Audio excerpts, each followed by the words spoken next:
चाहिए, लेकिन पैसा ज्यादा है। हम तो मुसाफिर पे आए, अभी इतना पैसा तो नहीं है ना। अस्सलाम वालेकुम दोस्तों, मां अॼु पंहिंजो अदाकार काज़ी अब्दुल सत्तार में ॾिसी रहिया आहियो मुंहिंजो यूट्यूब चैनल सत्तार काज़ी ब्लॉग। जी हाँ दोस्तों, असां हिन टाइम बीठल आहियूं साईंदाद रिंद जो ॻोठु, हाजी मोहम्मद सईद, हाजी मोहम्मद शहीद, हाजी मोहम्मद हसन यार, हाजी मोहम्मद हसन रिंद जे ॻोठ में बीठल आहियूं।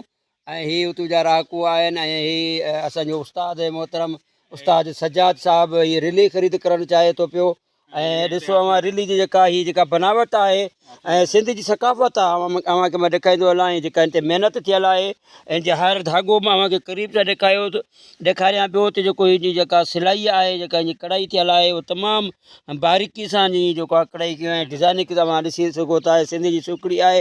ऐं असांजो हीउ पंजाब जो जेको उस्ताद आहे, उस्ताद सजाद हुसैन खे ख़रीद करणु आयो आहे। भाई कहो यार। हा, भाई सजाद हुसैन खे ख़रीद करणु आयो आहे। ऐं हीअ ॾिसो पिया हिन जी जेका अव्हांखे मां ॿुधाईंदो हलां त हिन जी जेका क़ीमत आहे, हिन जी जेका क़ीमत आहे उहा हिकु रिलीअ जी क़ीमत आहे 20,000 रुपया। ऐं ॾिसो वाक़ई में 20,000 लहे भी अती ऐं जेको मोल सही आहे। मैं आपको बताना चाह रहा था कि हमारे जो सजाद भाई हैं इसको ख़रीद करना चाह रहे हैं और ख़रीद कर रहे भी है, लेकिन वो कह रहे हैं कि यार माशाल्लाह बहुत अच्छी एक रिली बनी हुई है, बनी हुई है। और इसकी जो है ना कीमत है 20,000 रुपये। तो मैं आपके साथ ये शेयर कर रहा हूँ। आप दोस्तों की बड़ी मेहरबानी।